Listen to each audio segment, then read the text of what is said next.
Welcome everyone, and you already know what it is, right? From the title, episode 2 of the Open Window podcast with me, Panna Cotta. And for today I decided to not talk about anything educational serious like last time with the German school system, but rather talk about an anime I recently finished and really liked called Monster. Also, as a heads up, since I'm talking about a show, I will be mentioning spoilers, not major ones, but there will for sure be spoilers. So yeah, just this disclaimer: if you plan to watch this or if you are watching this right now, you should click off this podcast. If not, and you don't have any plans to watch the show in the near future, yeah, go ahead, you can stay here. This will be like a critique or a small analysis review type podcast video. I don't want to go too in depth because otherwise we would be sitting here for hours on end. There's just too much to talk about, so I picked a couple things I just want to mention, discuss, and yeah, then I'm dipping again. But now for some basics. Monster is a series created by Naoki Urasawa around the end of the 20th century. And the anime I'm talking about here in this one has 74 episodes. Now for a basic summary of what the show is about without spoiling too much. We follow the protagonist, Kenzo Tenma, a Japanese brilliant neurosurgeon living in Germany. Right from the start, the first episode, we see that he strongly believes that all life is precious and all life is equal, since doctors should not prioritize anyone when saving people because of wealth, status, or a higher position, whatever. Everyone is equal in this sense that he as a doctor should not decide who gets to be saved and who doesn't. So when a little boy with a bullet wound in his head arrives at the hospital and needs help, because he is in critical condition, of course, about to die, he gets an order from the hospital director to go and leave the boy to someone else and go save the mayor instead, because he is an important financing part of the hospital and they need him for better reputation and stuff. So even though the boy came first and is in way more critical condition, he is ordered to leave and save someone else of higher status. So this is where his belief is challenged. He has to think about what he wants to do as a doctor and all, and decides to go against the orders, save the boy instead, which in the process makes him he loses his job. His fiance leaves him, gold digger style, but he at least knows, I did the right thing. I saved the boy because it's only fair that he gets to be saved first. Though the show has its first turning point when suddenly this hospital director I mentioned earlier, as well as other doctors that were part of this whole case with the boy and the mayor, suddenly died of mysterious means. No one knows who it is, and the boy he saved from the bullet wound disappears. He's just gone, Police doesn't know who did it, but they suspect Kenzo Tenma because he is the only one profiting from this, since now that these important head doctors and the director are dead, he becomes he gets his high position back. He's the only one that profits from their deaths. But since there is no real evidence to say that Tenma is the actual killer, the police has no choice but to just leave the case be, and we skip forward 9 years where Tenma has a new patient. The patient escapes the hospital. He follows him, and in the night, in a empty parking garage, he meets the boy he saved in the past, now grown up, and the boy is the one that killed these doctors and the hospital director in the past. So yeah, a serial killer, right? Meaning that Tenma realizes he technically revived a monster, revived a serial killer. If he just didn't go against the orders of the director, the serial killer would be dead. Like, that's a good thing, but at that time he just followed his heart, like what a doctor should do, and this led to a worse outcome. And from this point onward, the show changes, like its tone and all, and Tenma now has the burden of saving a serial killer, and has this goal of traveling around Germany looking for this serial killer, this boy he saved, and trying to learn more about him and stop him on this long journey, 74 episodes. I mean, this is a really long journey. We meet a lot of side characters and all this, but I don't want to spoil. So this is this extent of what I'm going to tell you in this video. Now let's talk about something else. This serial killer, this monster, like as the anime title, you cannot talk about monster without ever talking about the antagonist, because he is the heart of this show. He makes every scene. This guy being Johann Liebert. If this belief, nihilism, that life is meaningless, would be a human being, it would be someone like Johann Liebert. He is like the true, purest form of nihilism within a person. He doesn't care about his life, other lives. Life is all meaningless, and he is on a quest and has a goal that we as a viewer at this point in the show, when we first meet him, or even the second or third time we meet him, we don't get his goals, we don't understand them. But as the show goes on, we go deeper and deeper into his psyche. We learn why he became the person he is.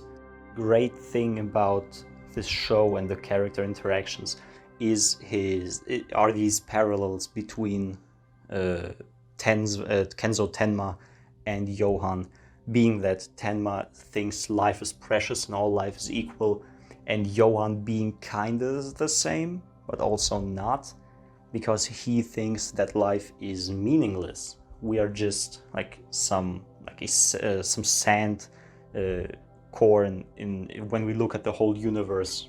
We can die today or we die later, it doesn't matter. Life is meaningless, and the only thing that humans are actually equal in is death. So it's kind of the same in terms of equality in life, but they are still opposites. So Tenma being one who saves lives, and Johann being the one who takes lives.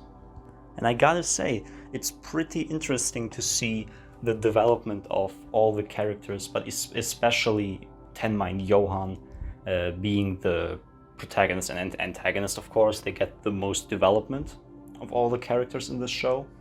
Though this doesn't mean that the side characters do not matter in this story at all, because there are some very, very good side characters in this, and one of them even becoming one of my top 3 favorite side characters in all of anime and manga. But for the character development of Tenma, he starts off as a pacifist. He doesn't want to kill or do any harm to anyone. All he wants is to work as a doctor and save people, give life technically, since they're on the brink of death. And as his journey goes on, as he learns more about the truth of Johann and the places he came from and the brainwashing and all that happened, since I don't want to spoil too much once again, I won't go too much into this, but we learn about the motives. Tenma learns with us, so we are usually on the same page as him, and throughout this whole anime, Tenma has to learn how to kill, has to learn how to like get over it and actually stop someone from living, which is really hard for someone who strongly lives by this like mindset that you shouldn't kill because life is the best thing you could have. And Johan, on the other hand, having this whole development, and this is some spoiler stuff right now as a warning, Johan having this whole thing about his identity crisis, not knowing who he is. All he wants is, like, in a basic sense, to destroy the world, control it first and then burn it down, but then learning more about his identity himself, getting back memories and stuff. He changes his goal drastically from world domination to like death, suicide, and all. And also an interesting like thing to mention about how Johan is written. This dude Johan gotta have a maxed out charisma stat, right? He is able to manipulate anyone in this show, not even the protagonist, even the other side antagonists and all this. He manipulates them without even really trying.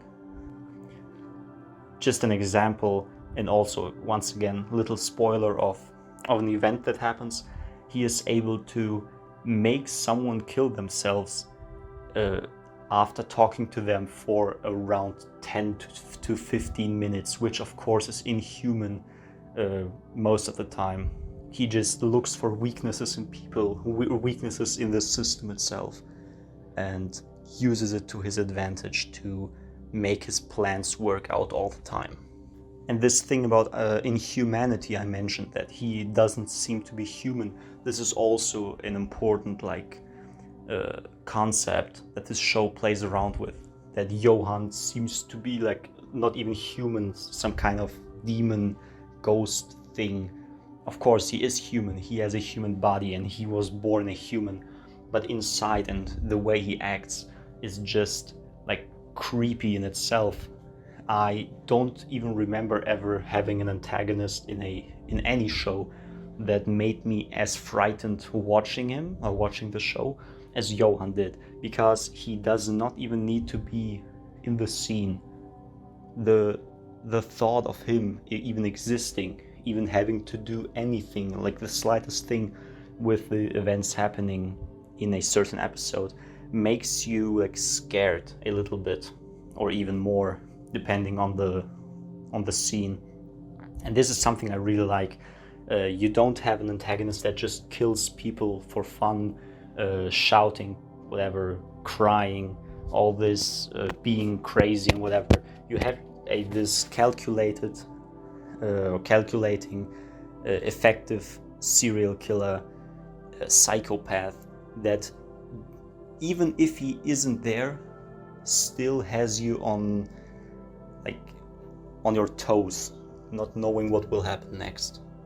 And something that makes a great antagonist in any series or show or game even, in my opinion, is when the protagonist pushes the antagonist and the antagonist pushing the protagonist to their limits, challenging their beliefs, challenging themselves mentally and physically.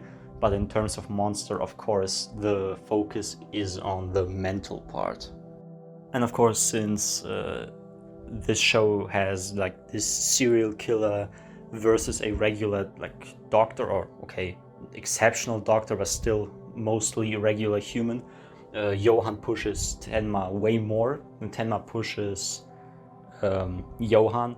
But where Tenma really shines is with the side characters. When the side cast is introduced, almost every episode there is another new side character, sometimes just for 1-2 episodes, but the major side characters, they stay there for the whole show. And he is the one, Johan also, but he usually is the one that pushes them and challenges their beliefs and why they do the things they do. Like, for example, the police detective Lunge, who throughout the whole show almost tries to make Tenma confess and catch him in the act, you could say, because he does not believe that Johann actually exists. Johann is just a second personality of Tenma, because he's never seen Johann and does not believe that someone like this could even exist. Lunge, being someone that disregards his family most of the time and only thinks about his job, follows Tenma, and Tenma passively pushes him to his limits and changes his way of thinking throughout the anime, and Lunge gets closer and closer to the truth, but also changes as a person by doing so. But now that Johann, Tenma, Lunge for a little bit, I mentioned those, I want to talk about my favorite side character for a while, being Wolfgang Grimmer. He quickly became one of my favorite side characters in all of anime and manga, as I mentioned earlier. And I'm gonna try to explain the reasons for why this is, but of course this is all subjective naturally. You might not like him or you might prefer someone else, but in my opinion, I think that he is one of the best side characters out there, for his backstory, for the way he acts, for his way of thinking, writing, and all this. I really enjoyed him even more than the protagonist. But I think I'm digressing right now. Wolfgang Grimmer, right? He is introduced to us, and once again, spoilers for his whole character, or most of his character. Wolfgang Grimmer is introduced to us as a freelancer journalist, ex-spy, like he was a spy before the Berlin Wall fell, and is now researching this whole brainwashing children place home for orphans incident that Johann was also a part of. And we also quickly realize that he is not acting normally. He's acting a bit like he comes off as a goofball, a weirdo from time to time. But even though he is acting like this, he still comes off as very likable. You like to see him on screen. He has this mysterious aura around him at first, but you also quickly learn more about him and why he acts the way he acts. Grimmer is a person that does not know how to use emotions correctly. This is due to his past and also the brainwashing he had to endure as a child. Because he was an orphan. He had to go to a place where from the outside it looked like they looked after the children, the orphans, but inside all they did was make them machines, almost emotionless, like perfect humans, and he became a spy because of this. And because of this whole thing with him not knowing when to use which emotion in certain situations, we see him smiling most of the time, even if it's a very serious situation. He is able to nonchalantly say that his son died and smiling while saying so, because he just couldn't cry when his son died many years ago. He can quickly go from very cunning, smart, observant to sometimes even naive and easy to fool, which makes his whole character very interesting because you don't know for certain what exactly he will do or what will happen to him. Though when talking about Grimmer, you also have to mention the fact that since he came from this brainwashing place called Kinderheim 511, he developed a second personality, similar to Johann, but more extreme, I would say. This personality that he called the Magnificent Steiner, a character in a cartoon he watched as a child, the only cartoon he was able to watch every day when he was in this facility where they did the experiments and testing on him. And watching this show, he developed this second personality. In this cartoon he was watching, there was the main character who, if he got into serious trouble, life-threatening situations and all, his friend, the Magnificent Steiner, would come out and save his life, like beat everyone to a pulp, and the day was saved. But what the protagonist didn't know was that the friend who came to save him, if he like passed out or whatever, was the protagonist all along. He had the strength to save himself in all these situations. And this cartoon is what formed the second personality in Grimmer. And I think that some of you already probably realized the parallels here. The second personality of Grimmer comes out if he is in life-threatening situations and kills everyone in the room, or most people in the room. And when he turns back, he does not remember anything.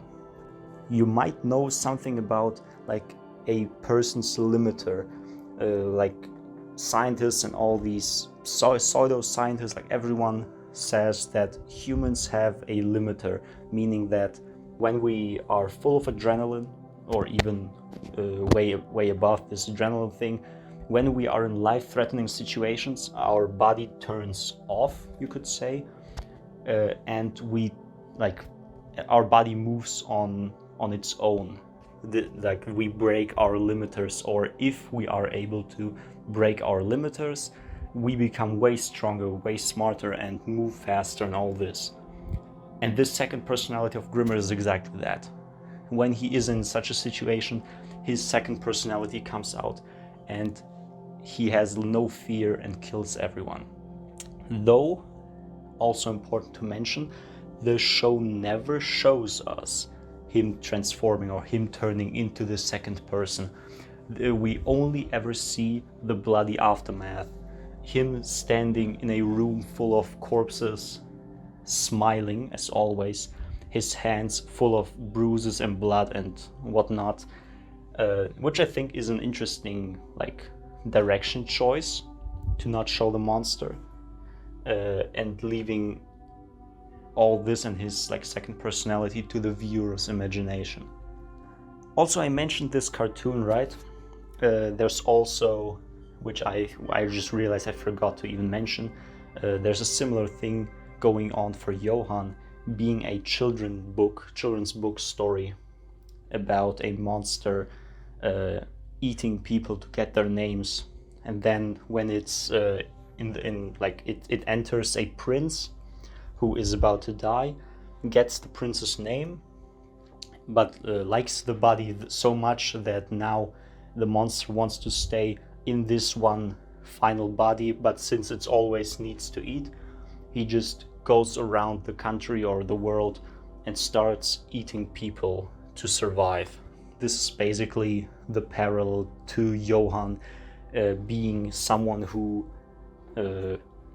goes around killing, doesn't care to search for his identity and all this. Of course, this goes a little bit deeper than that, but this is all I really want to mention right now, since once again this would take way too long to really explain, and I don't think that anyone, and not even me, have the time to do this.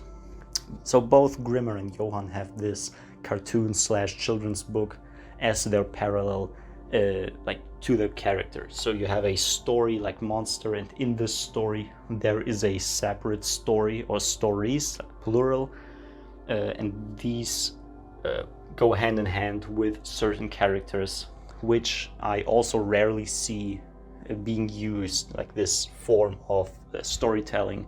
I rarely see it being used nowadays, but I was pleasantly surprised by this choice of Urasawa knows how to tell a story, how to structure it, and how to write good characters. But now I want to conclude this whole podcast topic I talked for more than I initially planned to, but I think I was able to say all the points I wanted to mention. I would definitely highly recommend watching this show or reading the manga. Whether you watch or read is just preference, because the anime is very close to the manga. Almost no difference, I believe. So you can't go wrong. And then it has a Japanese dub subtitles, like sub, and then there's an English dub. Both are very great. The voices fit the characters all the time, so you can't really go wrong with anything. If you look for something with more action, more like drama fueled, like fights and all the bombastic animations and all that, your Monster is not a show for you. This is not something you will find in here. Monster is more of a like character driven narrative with tight storytelling, and you always need to pay attention. Like, there is not one episode where you just doze off and come back and you still understand everything that happens. Like, for example, Demon Slayer or My Hero Academia. Nope, it's really something that needs your full attention most of the time. Some people might not like this, but for those who are looking for a interesting narrative that makes you think, that makes you want to really look into like analyses and the characters and why they're written well and all this, yeah, Monster is definitely a show for you, and has a character being Johann Liebert, which in my opinion is one of the greatest antagonists of all time, or at least in anime and manga. But now, yes, we're at the end. Thank you for listening / watching. This was episode 2 of the Open Window podcast with me, Pannacotta. If you like this sort of talk about anime that I like, or manga that I like, talking about characters, events, and all this more in depth, then just tell me in the comments, because I'm interested in doing something like this. But if no one really cares about this, then I might just use other topics, talk about other stuff that's more serious, educational, something from real life, and not something from media or whatever. Yeah, but that's just for later. Once again, thank you for listening, and have a good one.